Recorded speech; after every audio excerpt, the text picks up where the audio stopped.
I want you to look at this image. What do you see? Now you might see the logo of a new social media platform, but you wanna know what I see? I see stress, I see overwhelm, I see overworked, I see mental burden, I see all that. Why? Because yet again, it's another platform that I gotta post on. God damn it! Okay, alright.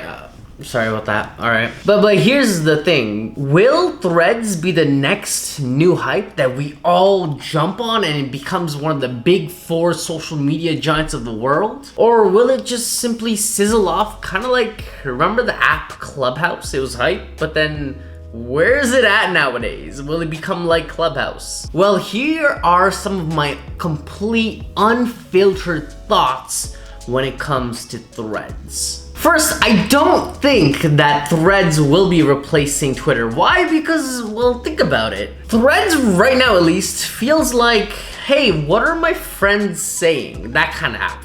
But Twitter feels more like, yo, what's going on in the world, right? And I go for Twitter for more like business, politics, like just seeing what the pulse of the world is like. But Threads, right now, I just kind of open it up to see, yo, what are my friends saying? Like that's the vibe I'm getting right now. So considering that they're 2 different brands kind of speaking to 2 different kind of audiences for now, I don't see Threads replacing Twitter completely. Number 2, so you know how like this guy named Elon Musk bought Twitter and his whole spiel was free speech, right? And so everyone was like hype because hey, free speech, now we can say whatever we want. And I don't think Threads will ever really embrace free speech.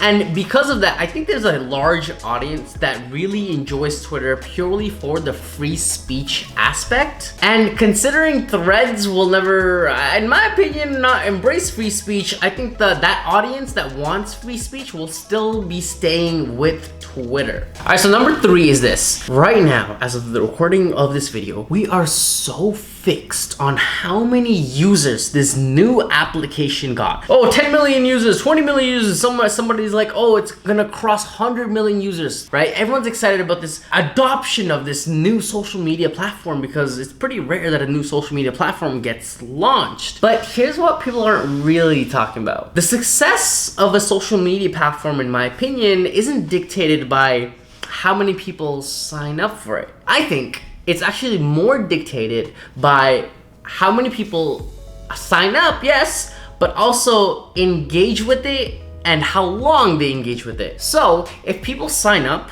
and there's 100 million people that sign up, but maybe like 1 million people use it, and out of the 1 million people, maybe 5,000 people actually use it for like years to come, then that's not really a successful app. And obviously I'm over-exaggerating the numbers, but I'm sure you get what I mean. Just because there's millions of people adopting the app because it's the new hype does not mean it's successful.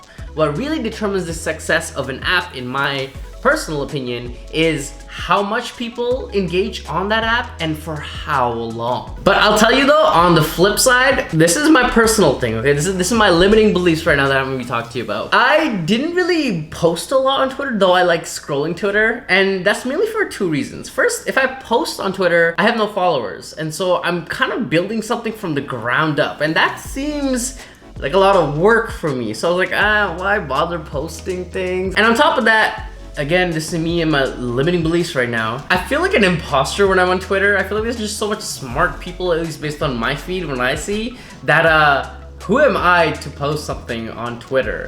This weird imposter syndrome. I know it's a limiting belief. I know. But I've always felt those 2 ways. So imposter syndrome, and I don't want to build something from complete scratch. Just too much work. But what Threads did, which I personally like and why I'm using Threads more now, is it lets you import all your followers into this new app and your like bio and stuff. It's just so convenient. I literally open the app and all of a sudden I have 100 new followers. How magical is that? So I'll give him props for that. Now, a couple other opinions that I've been kind of listening to and hearing out is that, you know, Facebook, when was the last time it released an application, a standalone application, not bot, like WhatsApp and Instagram, not bot, but a standalone application that Facebook owned and created that was actually successful. Like, I think they were trying to do TikToks at one point, and then where the hell is that now? You know what I mean? Like, Facebook hasn't technically launched its own product that was like a mega success other than just buying something from a different person. So one can argue, well, that kind of shows that Threads won't be a big thing. Yo, quick pause. If you want to become a better marketer and land more freelance clients for your freelance marketing business,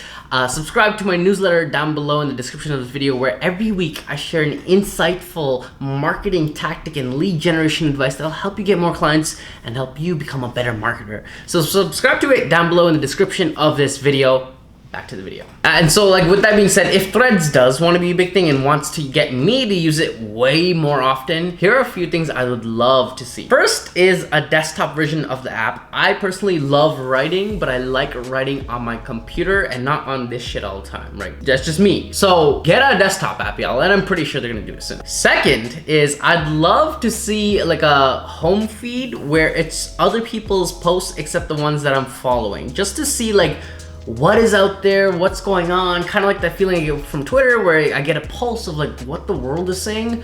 I want to get that in my home feed. And lastly, you know how like Instagram copied like stories like Snapchat? So I was posting Snapchat stuff, but then I'm like, I don't want to do another app, it's too much work. And so I just gave up on Snapchat and I doubled down on Instagram. And then Instagram adopted stories, which basically copied Snapchat. And you bet I was friggin' excited. I was like, thank God, not another app I gotta post on. And so I kept obsessively using stories nonstop, right? And I want Threads to do the same thing. Basically, mold it into Instagram somehow so it doesn't feel like a separate app, but it's somehow in the feed. The threads I thread that I post appear on Instagram some way. I want that synchronicity. I just want one app. That's really what I want. And there you go. Those are my thoughts on Threads. Let me know in the comments of this video. Do you think Threads will take over Twitter, and have you used it personally? What's your experience? Yo, tell me down in the comment section below, and like this video, subscribe to this channel if you want more digital marketing insights kind of like this, and I will see you, my friend, in the next video. Peace, peace, peace, peace, peace.